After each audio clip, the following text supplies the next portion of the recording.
Hindi pa man nakakapagpahinga, aalis na naman kami.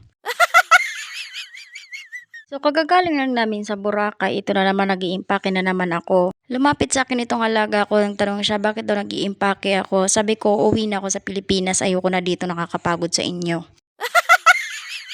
Siyempre, bata, sasabihin niya hindi daw niya ako papayagan. Wow! So, ang ginawa ko dito, yung bag na ginamit namin kahapon, yan, hindi ko na lang tinanggal yung mga damit ng mga bata. Tapos, kumuha ako ng isang sako bag. Lagay ko na lang lahat dito yung mga inimpake kong gamit para isang bitbita na lang. Habang nilalagay ko yung mga gamit, yung isang bata nagtatanong bakit dala-dala ko daw yung isang diaper ng kapatid niya. Kasi nga, binibiro ko siya na ualis na ako, pupunta na ako ng Pilipinas, dadalhin ko yung kapatid niya.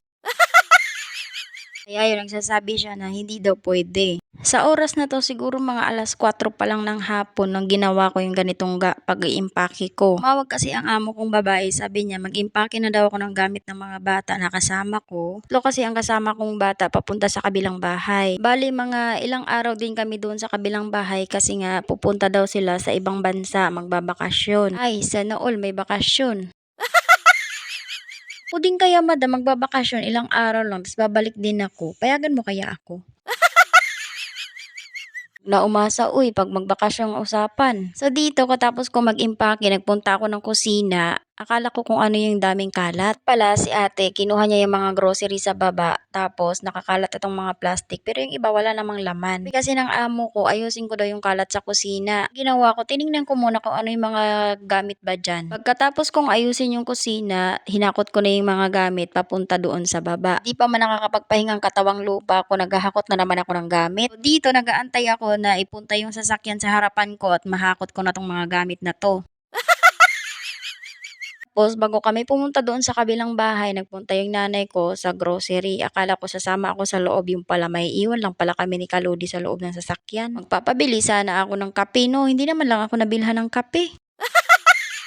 Pagdating namin, ito munang hinakot kong gamit kasi ito yung pinakamalaki at saka ito din ang pinakamabigat. Kaya ito munang hinakot ko. Biglang naging kargador ang nani nyo. Sa bigat ba naman yan ay? Tapos second floor pa, wala pang elevator. Diyos ko po.